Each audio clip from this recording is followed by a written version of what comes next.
Good evening. The topic that I have selected today is about reinventing yourself. What does it mean when we say to reinvent yourself? According to me, it means the setting up of a new standard for your life and also letting go of that old you. It is where you begin the greatest growth of your life to become the greatest version of yourself. Now, we all face a lot of challenges in life, and quite often we may feel that we have hit the rock bottom. And most of us may tend to believe that it is the end of our world.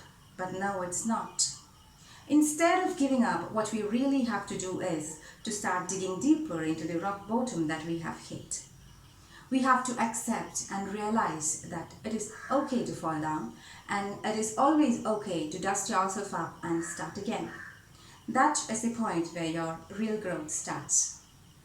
Now, how do we know when to start reinventing ourselves? The answer is anytime, any age, any moment. Digging deeper into yourself and your skills can be done anytime.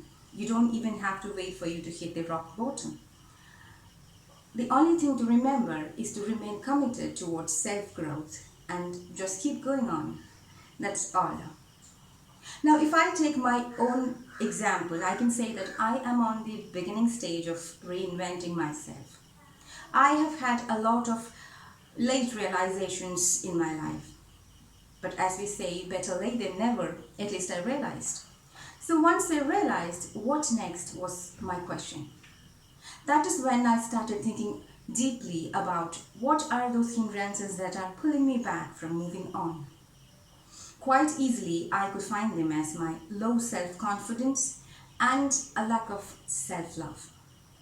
For a very long time, I had not been involved in any activities that I really want to do or like to do.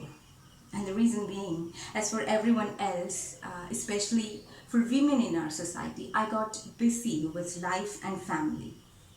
I have to look after my family and kids who drain a whole lot of energy and time out of me.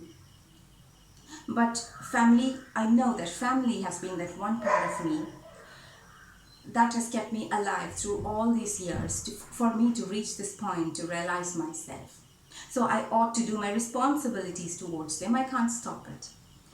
So I learned that along with taking care of family, somehow I have to squeeze that little me time out of my own life where I can use it for my self-improvement. Now, how do I do that? One thing I was sure from the beginning that would give me immense confidence and instant confidence is if I become financially independent. At least if I'm able to make an income to look after myself, then it can boost my confidence to a higher level. So I worked very hard and learned whatever was necessary for me to get into a job role that I can call my permanent profile. I'm glad that I passed through that first step. I got the job that I wanted. Now what next? You see, there are a lot of self-motivated people around us with immense willpower who can do everything on their own. But for me, motivation and appreciation, if possible, was needed from the outside. I'm sure I'll be able to run my race alone once I get it as an initial threshold from an external source. Sometimes we may not be able to see our own problems that stand on our way. And even if we do, we may not know how to fix them. That is when I learned about the importance of having a coach or a mentor who can be your observer and critique at the same time. He can make you aware of your faults and teach you to use your own resources to better yourself. I'm glad again that I made the right choice in selecting my mentor. Thank you, Satish, for being that excellent trainer for me and guiding me through. I promise I will never let you down. Now that he has laid the solid foundation for me, I know that it is my turn to build myself upon it. Now where do I start? One thing to do if you wish to change yourself is to change the way you think. Changing my views and perspectives about certain things in life helped me to learn that I'm not behind anyone or ahead of anyone in life. I'm just me going through my experiences. I have had my own failures, rejections, heartbreaks, And all those sad moments, like every one of you will have of your own.